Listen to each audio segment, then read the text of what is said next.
my engineering background drove me to think of what can I do for people. And also my dad's company was a construction company. So he said, well, come to the site and just see what we do with building blocks. And then the idea started of making building blocks out of paper.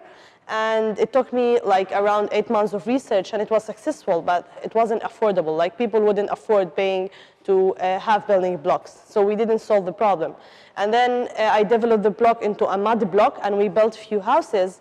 But then it wasn't like for the long term. Like it wasn't durable, because mud houses used to be in the past. But now someone has like 6 or 7 kids, and he wants to build 1 story, 2nd story, 6 stories. So mud blocks doesn't work. So we started producing building blocks from the ashes, and we collected the rock. I didn't know exactly how can I do a business. And then I managed to travel outside of Gaza, unlikely most of the Gazans who can't travel. Then the idea just started. I started producing building blocks, and then in 2017, I moved to the US, and there I had an issue of contacting my family because of the electricity.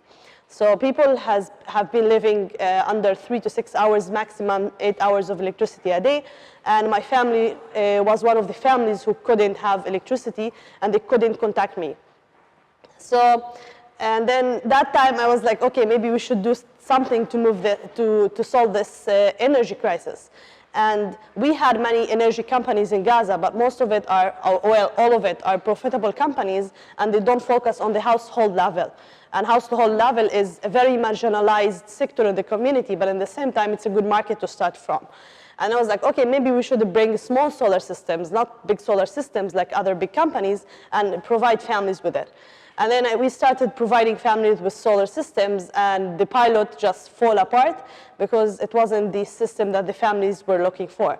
And then we moved into new model, and then the economic crisis started in Gaza. So people, they need the devices, and we had the devices, but people couldn't pay for it. And then we moved into subsidizing models. So we subsidized for many families. We started providing electricity. I knew it would change their life, but when I saw it by my eyes, it was a different story. And yeah, here I am today, just presenting people back home. Thank you.